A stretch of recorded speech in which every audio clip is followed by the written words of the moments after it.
Hello friends, welcome to my channel. দেশ এবং দেশের বাইরে থেকে যারা আজকে আমার ভিডিওটি কন্টিনিউ করেছেন প্রত্যেককে আমার চ্যানেলে সুস্বাগতম। তো ফ্রেন্ডস, আজকে আমি আলোচনা করব গাছের মারণ রোগ শুঁটি মোড নিয়ে। এই শুঁটি মোড কী জন্য এই শুঁটি মোড হয় এবং এই শুঁটি মোড হলে আমাদের গাছের কি ক্ষতি হয়, সব কিছু নিয়ে আপনাদের সঙ্গে পুঙ্খানুপুঙ্খভাবে আলোচনা করব। তো ভিডিওটি না টেনে কন্টিনিউ করবেন, তাহলে আজকে ছাদ বাগানের গাছের মারণ রোগ শুঁটি মোড সম্পর্কে আপনারা বিস্তারিত তথ্য পাবেন। তো ফ্রেন্ডস, দেখুন, এই সময় একটি রোগের বিশেষ আধিক্য দেখা দিচ্ছে, যেটি হচ্ছে আপনাদের গাছের পাতাগুলো ঠিক এমন হয়ে যাচ্ছে। আক্ষরিক অর্থে আমাদের মনে হতে পারে গাছের পাতায় হয়তো কোনো ময়লা বা নোংরা জমেছে, আসলেই কিন্তু না। ফ্রেন্ডস, এটি একটি মারণ রোগ, যে রোগটির নাম হচ্ছে শুঁটি মোড। তো এবার আমরা জেনে নিই যে শুঁটি মোড আসলে কী। ফ্রেন্ডস, আপনার ছাদ বাগানে বা আপনার বাগানে যদি গাছগুলোকে খুব স্যাঁতসেঁতে জায়গায় বা যে জায়গায় কোনো রৌদ্র পড়ে না সেরকম কোনো জায়গায় রাখা হয়, তাহলে এই শুঁটিমোড রোগে আক্রান্ত হতে পারেন। সাধারণত ছাদ বাগানে জাপ পোকা, সাদামাছি, মিলিবাগ প্রভৃতি পোকার আক্রমণের থেকেই এই শুঁটিমোড রোগটি হয়ে থাকে। তো এখন আপনাদের প্রশ্ন হতে পারে যে আপনাদের বাগানে তো জাপ পোকা, সাদামাছি বা আপনাদের মিলিবাগ নেই, তাহলে আপনাদের গাছে শুঁটি মোড আসলো কী করে? ফ্রেন্ডস, অবশ্যই আপনারা ভালো করে লক্ষ্য করলে দেখবেন যে আপনাদের বাগানের আশেপাশে যদি কোনো কোনো গাছে কোনো বিন্দু পরিমাণ কোনো সাদামাছি, জাপ পোকা বা মিলিবার্গের আক্রমণ থেকে থাকে, হয়তো আপনার বাগানে নেই, কিন্তু আপনার বাগানে থাকার পাশাপাশি কোনো গাছ কোনো কিছুতে আছে যেটি আপনি ফলো করেননি, সেখান থেকে আপনার গাছে প্রচুর পরিমাণ হয়ে যাবে। তো কী করে শুঁটি মোড হয়? ফ্রেন্ডস, আপনারা জানেন জাপ পোকা, সাদামাছি বা মিলিবাগ সাধারণত গাছের নিচের দিকে বসবাস করে এবং এখান থেকে এরা গাছ থেকে এক ধরনের রস খেয়ে বেঁচে থাকে এবং যখন এই গাছের রস খায় তখন এদের শরীর থেকে এক ধরনের মিষ্টি আঠালো পদার্থ নির্গিত করে, যেটাকে আমরা হানি ড্রপ বলি। এই হানি ড্রপ সাধারণত চটচটে হয়ে থাকে। সাধারণত দেখবেন আম গাছে যখন আমের সিজন থাকে, আপনি আম গাছের নিচে দাঁড়ালে বা আপনি আম গাছের নিচে কোনো কিছু পদার্থ রাখলে দেখবেন চটচটে এক ধরনের পদার্থ আপনার গায়ের উপরে বা সেই জিনিসের উপরে পড়ছে, যেটাকে বলা হয় হানিডিউ বা আমের মধু। তো ফ্রেন্ডস, এই হানিডিউ বা মিলিবাগ, জাপ পোকা এদের শরীর থেকে নির্গিত চটচটে আঠালো পদার্থ যখন আপনার গাছের পাতার উপরে পড়ছে, তখন পাতার উপরে একটা আঠার মতো হয়ে যাচ্ছে। এবারে চারিপাশ থেকে ধুলো, অর্থাৎ আপনার আশেপাশ থেকে বিভিন্ন ধুলো সেখানে এসে পাতার উপরে জমা হচ্ছে এবং এই জায়গাটি হচ্ছে ফাঙ্গাসে বেড়ে ওঠার আদর্শ জায়গা। ফ্রেন্ডস, এই সময় আপনাদের গাছগুলো দেখবেন এই ধরনের একটা নোংরা লেয়ার পড়ে যাচ্ছে। সাধারণ অর্থে মনে হতে পারে যে এটি ময়লা জমা, কিন্তু আদৌ না, এটি ময়লা জমা নয়। এই রোগটি হচ্ছে একটি মারণ রোগ, শুঁটি মোড। তো ফ্রেন্ডস, আপনারা দেখবেন যে আপনাদের বাড়ির যে বাগানের চারিপাশে ভালো করে ফলো করবেন। আপনারা যদি একটু ফলো করেন, আমার এই যে আম গাছটি, এই ছাদের ঠিক পরে এই যে আম গাছটি, কী পরিমাণ এখানে এই শুঁটি মোড হয়েছে।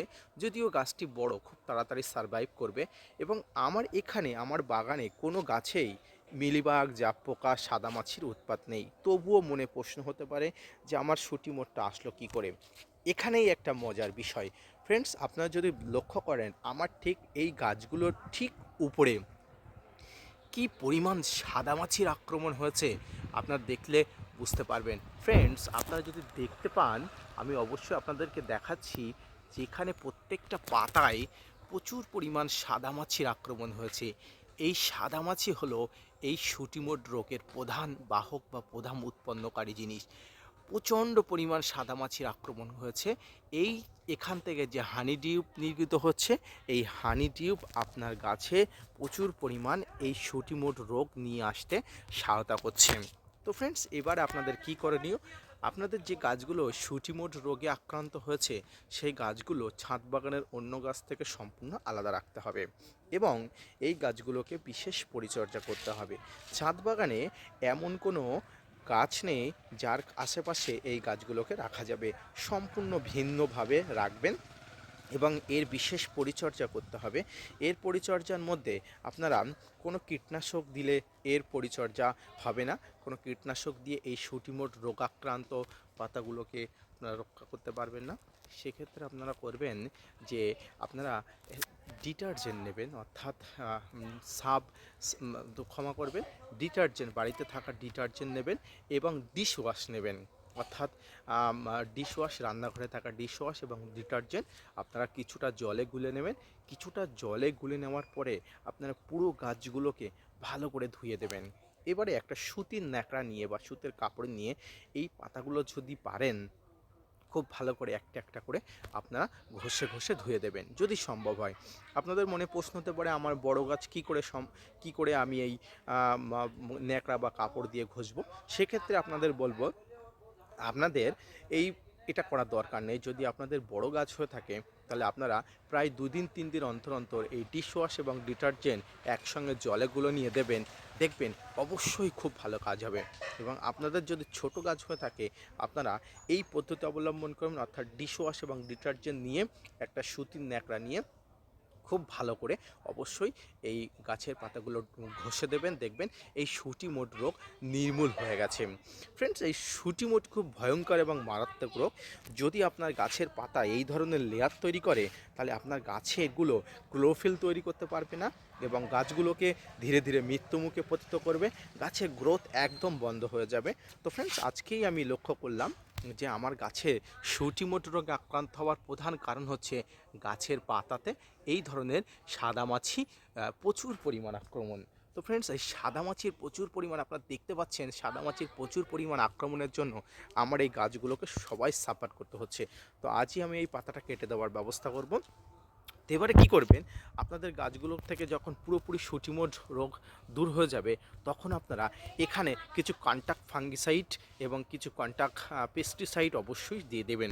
সাইপারমেথ্রিন গ্রুপের কিছু পেস্টিসাইড নিয়মিত দিয়ে দেবেন যখন আপনার গাছগুলোকে পুরো শুঁটিমোট রোগ থেকে দূর করতে পারবেন, তারপরে দিয়ে দেবেন। কারণ তখন আর এই শুঁটিমোট রোগের আক্রান্ত যে সাদামাছি থেকে নির্গত হানিটিউব বা যে মধু এখানে আর জমলে কোনো ক্ষতি করতে পারবে না। তো তো ফ্রেন্ডস, এইভাবে আপনাদের পুরো গাছগুলোকে রক্ষা করুন। এই শুঁটিমোট রোগ রিসেন্টলি খুব ভালো চারিদিকে ছড়িয়ে পড়ছে।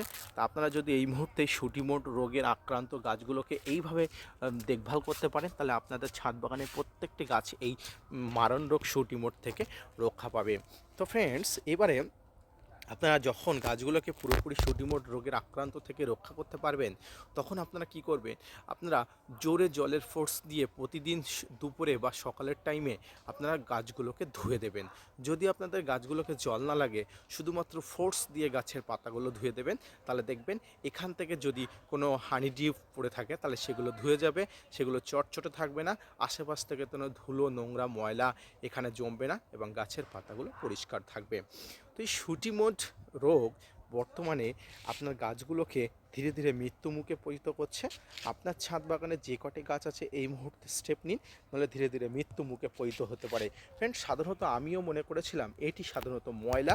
আমার এই গাছের এই পাতাগুলো সম্পূর্ণ ময়লা নোংরাতে জমেছিল। আমার মনে হয়েছিল আক্ষরিক অর্থে আমি একটা একটা করে জল দিয়ে ধুয়ে দিয়েছিলাম, কিন্তু এখন আমি বুঝলাম এটি সম্পূর্ণ একটি আলাদা রোগ, যেটির নাম হচ্ছে শুঁটিমোট, যার প্রধান কারণ মিলিবাগ, জাপ পোকা বা সাদামাছি। তো ফ্রেন্ডস, এই পদ্ধতিতে আপনার ছাদ বাগানের প্রত্যেকটি গাছগুলোকে শুঁটিমোট রোগাক্রান্ত থেকে আপনারা রক্ষা করুন। তো আজকের এই ভিডিওটি যদি ভালো লেগে থাকে অবশ্যই একটা লাইক, কমেন্ট, শেয়ার এবং সাবস্ক্রাইব করবেন। আপনাদের জন্য প্রতিনিয়ত তথ্যভিত্তিক ভিডিও বানাই। আপনারা যদি মোটিভেট করেন তো ভিডিও বানাতে আগ্রহী হই। ফিরে আসি নতুন কোনো ভিডিও নিয়ে। আর হ্যাঁ ফ্রেন্ডস, এই মুহূর্তে আপনার ছাদ বাগানে প্রত্যেকটি গাছের পাতা ফলো করুন, দেখুন কোনো রোগাক্রান্ত শুঁটিমোট রোগের আক্রান্ত হচ্ছে কিনা। এবং আপনার ছাদ বাগানের গাছের উপরে থাকা যদি এই ধরনের মারণ রোগ বাহনকারী কোনো গাছের পাতা থেকে থাকে অবিলম্বে এগুলোকে কেটে দেওয়ার ব্যবস্থা করুন। তো ফ্রেন্ডস, আজকের ভিডিওটি এই পর্যন্ত। ফিরে আসছি নতুন কোনো ভিডিও নিয়ে, ততক্ষণ সঙ্গে থাকবেন।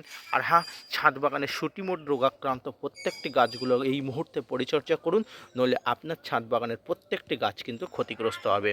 ফিরে আসছি নতুন কোনো ভিডিও নিয়ে, ততক্ষণ সঙ্গে থাকবেন। ধন্যবাদ।